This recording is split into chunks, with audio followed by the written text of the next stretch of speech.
Last question Siddhu గారు. Sir, so మీకున్న ప్రపంచం, చుట్టూ ఉన్న ప్రపంచం ఎలా ఉంటుందో సో మీ సినిమా చూస్తే అర్థమవుతుంది. సో యూత్లు ఎంత టార్గెట్ చేస్తారు. సో సినిమా షూటింగ్ సంబంధించి అంతా సో ఫిమేల్ ప్రపంచంలో మీరు ఒక సో ఇమిడిపోయి చేశారు. సో డైరెక్టర్ గారు, ప్రొడ్యూసర్, పక్కన ఇద్దరు బ్యూటిఫుల్ గర్ల్స్. సో సో ఎలా అనిపించింది అంటే ఆ సిద్ధులో ఉన్న యాంగ్జైటింగ్ ఈ వరుణ్లో సో ఎంతవరకు కంట్రోల్ చేసుకుంటూ ఈ సినిమా చేయగలిగారు?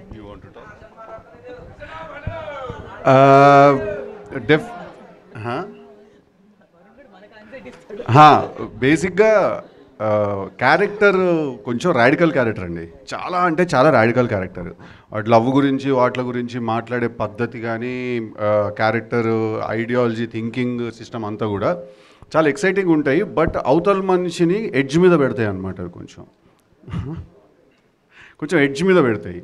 ఈవిడైతే క్లైమాక్స్ షూట్ చేస్తున్నప్పుడు కోపం వచ్చేసి అసలు నేను చెయ్యను ఈ సీన్ నేను అని చెప్పి ఆవిడ పక్కకి వెళ్ళిపోయిందండి. ఆవిడ ఒక 1/2 అవర్ 45 minutes షూటింగ్ ఆపేసింది.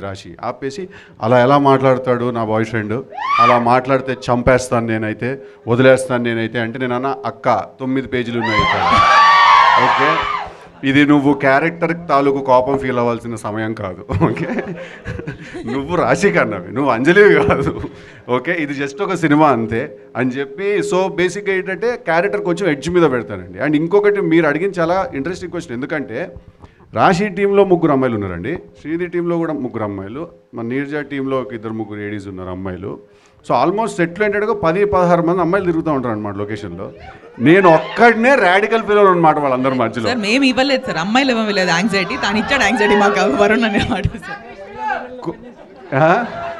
కాక కొన్ని సీన్స్ అయితే షార్ట్ చేసి ఆగారు, ఆ షార్ట్ చేసి మానిటర్ వైపు నడుచుకుంటూ వెళ్ళాలి కదా, ఆ మానిటర్ ముందే ఈ 15 మంది నుంచి ఉండేవాళ్ళు అనమాట సార్. ఇలా చూస్తూ ఉండేవాళ్ళు కోపంగా. నేను కొంచెం జరుగుతారా మానిటర్ దగ్గరికి వెళ్ళాలి, నేను అది కాదు ఇది జస్ట్ క్యారెక్టర్ అంతే అని చెప్పాల్సి వచ్చేది.